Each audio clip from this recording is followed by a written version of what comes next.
guys, my name is Gaurav Gupta and I am currently a second year MBBS student at Sri Kalyan Government Medical College, Sikar. मेरा नाम यशवर्धन सिंह चंद्रावत है. I am currently a second year medical student at Sri Kalyan Government Medical College, Sikar with cameraman Vinay Nakwal and Anmol Bishnoi. आज की हम ये video एक discussion में बना रहे हैं जिसमें हम MBBS फर्स्ट ईयर स्टूडेंट्स के लिए ये वीडियो बना रहे हैं.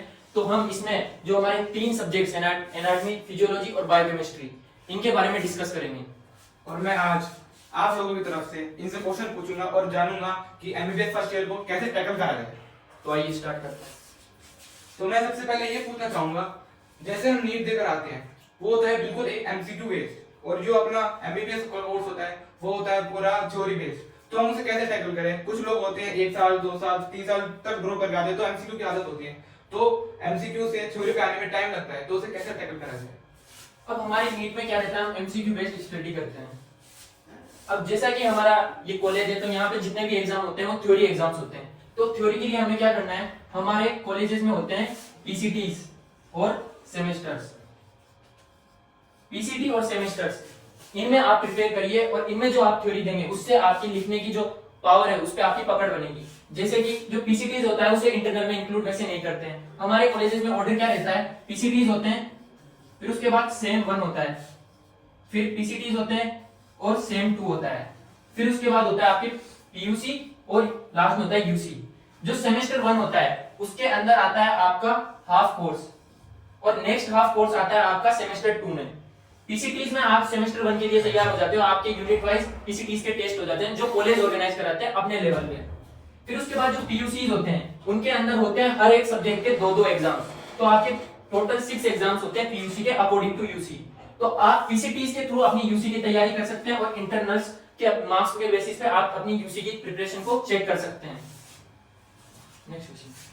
और मैं अभी ये पूछना चाहूंगा कि जो MBBS फर्स्ट ईयर है उसको हम जनरलाइज फ्रेम स्टडी शुरू स्टार्ट कैसे करें? क्योंकि जब मैं फर्स्ट ईयर में आया था मैं बिल्कुल घबरा गया था कि ये क्या चीज है, ये क्या चीज है, मतलब बिल्कुल ही अलग ही दुनिया मुझे फील हो रही थी. तो उसे सबसे पहले कैसे टैकल करें और उस फियर को कैसे हटाएं? देखिए, मेडिकल फील्ड पूरा क्लिनिकल से रिलेटेड है. मेन जो अपना फोकस रहना चाहिए वो क्लिनिकल के ऊपर रहना चाहिए, पर उसके लिए पहले अपनी थ्योरी तैयार होनी चाहिए. तो एनाटॉमी की स्टडी के लिए सबसे इंपॉर्टेंट एनाटॉमी जो अपने स्ट्रक्चर के बारे में, तो इसके लिए अपन को डायग्राम बेस्ड स्टडी करनी है अपने एनाटॉमी के अंदर. तो एनाटॉमी में करनी है अपन को डायग्राम बेस्ड स्टडी. फिजियोलॉजी यानी कि बॉडी के फंक्शंस, तो बॉडी के फंक्शंस अपने जितने भी सिस्टम्स है उनकी स्टडी करनी है अपन को. फ्लो चार्ट्स, जो फ्लो चार्ट्स होते हैं उनके थ्रू करनी है अपन को फिजियोलॉजी की स्टडी. फिजियोलॉजी में कॉन्सेप्ट का बहुत इंपॉर्टेंट रोल है, क्योंकि यही जाके आगे जाके आपको पैथो, जो कि सेकंड ईयर का एक क्लिनिकल बहुत इंपॉर्टेंट सब्जेक्ट है, उसमें हेल्प करेंगे. बायोकेमिस्ट्री यानी कि लेबोरेटरी डायग्नोसिस, सबसे important biochemistry, serum analysis, urine analysis, जितने भी है. बायोकेमिस्ट्री के प्रैक्टिकल्स भी इंपॉर्टेंट होते हैं, बायोकेमिस्ट्री के प्रैक्टिकल्स. और जो इसमें मेटाबॉलिक पाथवेज होते हैं, तो पाथवे बेस्ड स्टडी करनी है अपन को बायोकेमिस्ट्री के अंदर.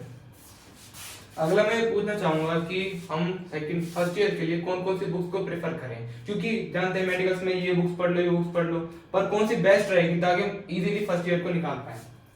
एनाटॉमी में जो 2 मोस्ट प्रोमिनेंट जो बुक्स सजेस्ट करते हैं सब लोग, वो होती है एक BDC और एक होती है विश्राम सिंह.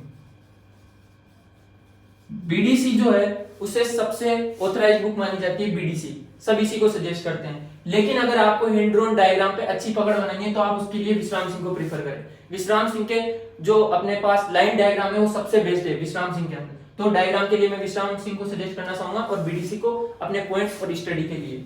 उसके अलावा आप कुछ जो YouTube चैनल है आप उनको भी प्रेफर कर सकते हैं, जैसे कि जोरी हो गया, TCML हो गया और EOMS हो गया. इन चैनल्स को भी आप प्रेफर कर सकते हैं. फिजियोलॉजी के अंदर गायटन, सेमुलिंगम, जीके पाल, एके जैन, खूब सारी बुक्स हैं. लेकिन सबसे इंपॉर्टेंट होता है कि आप कॉन्सेप्ट किस बुक से बनाते हैं. तो जैसे कि गायटन, लोग इसे ना नर्वस सिस्टम के लिए सबसे ज्यादा प्रेफर करते हैं गायटन को. तो हर अलग अलग टॉपिक के लिए अलग अलग बुक पढ़ सकते हैं, पर सबसे इंपॉर्टेंट होता है कॉन्सेप्ट. वो आप जिस बुक से आपको सही लगे उससे आप कर सकते हैं. लास्ट में आप सेमुलिंगम प्रेफर कर सकते हैं, वो शॉर्ट बुक है, लिखने का तरीका उसमें सही से दिया हुआ है. बायोकेमिस्ट्री के लिए सबसे बेस्ट बुक है सत्यनारायण. सबसे बेस्ट बुक है बायोकेमिस्ट्री के लिए. और अब मैं ये पूछना चाहूंगा कि जैसे फर्स्ट ईयर में आते हैं कितना हमें डेली पढ़ना चाहिए, क्योंकि जब यूसी आती है तो ऐसा लगता है अगर फेल हो गए तो ईयर बैक लग जाएगी, और ईयर बैक से बुरा और क्या ही हो सकता है। तो कितना पढ़ना चाहिए, क्या सारे दिन पढ़ते रहना चाहिए या बिल्कुल नहीं पढ़ना चाहिए, लास्ट में पढ़ना चाहिए, कैसे करें? पूरे मेडिकल में केवल फर्स्ट ईयर में ईयर बैक लगती है, तो सबसे ज्यादा डर इसी ईयर में रहता है। तो सबसे इम्पोर्टेंट बात, ऐसा नहीं है कि आप पढ़ाई के चक्कर में अपनी लाइफ, मेडिकल लाइफ है उसे वेस्ट कर दें, हॉस्टल लाइफ है उसे वेस्ट कर दें। तो पढ़ाई करनी है लेकिन अपनी लाइफ को मैनेज करते हुए। तो जैसा कि हमारे जो कॉलेज और आरयू जिसके हम राजस्थान यूनिवर्सिटीज है, तो हमारे कॉलेज का टाइमिंग रहता है 8 से 4, ये टाइमिंग रहता है। तो आप मिनिमम हर रोज 1 से 1.5 घंटा जो टॉपिक क्लास में पढ़ा है उसे रिवाइज करें, और सुबह हो सके थोड़ा तो जो टॉपिक पढ़ाने वाले हैं उसको रिवाइज कर लें, और क्लास में थोड़ा फोकस बनाए रखें जो कि नहीं रह पाता है, और कोशिश करें कि बना रहे फोकस, नींद ना आ पाए। और ऐसा होता है एग्जाम टाइम पे हम कुछ क्लासेस स्किप कर देते हैं, जैसे पीसीटीज में अपने बैच में भी बहुत लोग करते हैं कि क्लासेस स्किप कर देते हैं। क्या वो वर्थ इट है, या फिर पीसीटी के लिए कितना पढ़ना चाहिए सेमेस्टर के लिए? सबसे इंपॉर्टेंट बात, क्लासेस कभी मिस नहीं करनी है। स्टार्टिंग में क्या है, क्लासेस जाने का इंटरेस्ट बना रहता है, तो उसकी वजह से अपन क्लासेस चले जाते हैं। जो बच्चे, जैसे हमारे बैच में भी खूब सारे थे जो स्टार्टिंग में क्लासेस नहीं गए, उनका क्या हुआ, बाद में अटेंडेंस शॉर्ट होगी तो डिटेन होने का चांस रहते हैं। तो इसलिए आप स्टार्टिंग में रेगुलर रहें, और लास्ट में जो टाइम मिलेगा आपको स्टडी के लिए दें। पीसीटी कोई ऐसा नहीं है, मैंने कहा था पीसीटी आपको, जो आप एमसीक्यू से थ्योरी पे आए हो उसकी प्रैक्टिस के लिए है, तो प्रैक्टिस के लिए उसे ऐसे नहीं कि आपको टॉप करना है, आगे निकलना है। आप जितना हो सके उतने क्लिनिकल चीज पे फोकस करें। तो पीसीटी के लिए क्लासेस मिस करना बिल्कुल वर्थ इट नहीं है।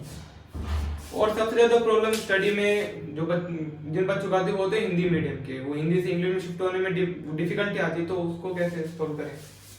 जैसा कि मेडिकल हमारे खुद के बैच में करीब 50 से 60% हिंदी मीडियम थे, तो उसके लिए सबसे इंपॉर्टेंट चीज एनाटॉमी में कुछ नहीं करना है। एनाटॉमी में कुछ कीवर्ड्स रहते हैं जो अपन जनरल से पता कर लेते हैं, खूब सारे फ्लेक्शन, एक्सटेंशन, ये सब ये जनरलाइज्ड वर्ड है, ये सब अपन एनाटॉमी में जनरल 1 महीने में आराम से अपन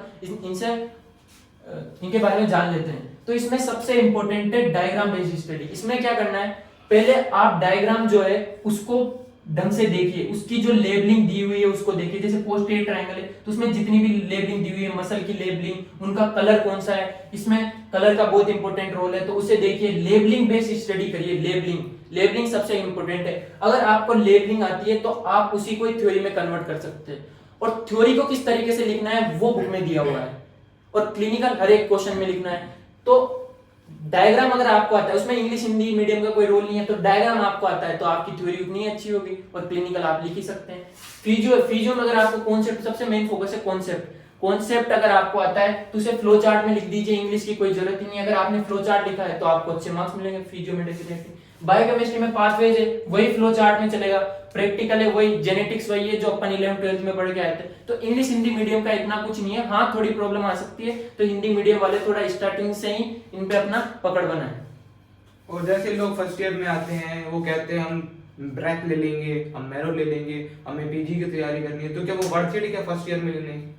जैसे कि मैंने पर्सनली तो मेरो और प्रेप कोई ऐसा प्लेटफॉर्म नहीं लिया था, और प्रेप लेटर और मेरो मेनली पीजी बेस्ड जो रहता है वो रहता है। अगर फर्स्ट ईयर में आप लेना चाहते हैं तो मेरे को तो नहीं लगता कि इतना वर्थ इट है। जैसा कि मैंने कहा था, वो जो चैनल से आप उनसे यूसी आराम से क्लियर कर सकता है, लेकिन किसी बच्चे का अगर पीजी ओरिएंटेड गोल है तो वो मेरो और प्रेप लेटर ले सकता है।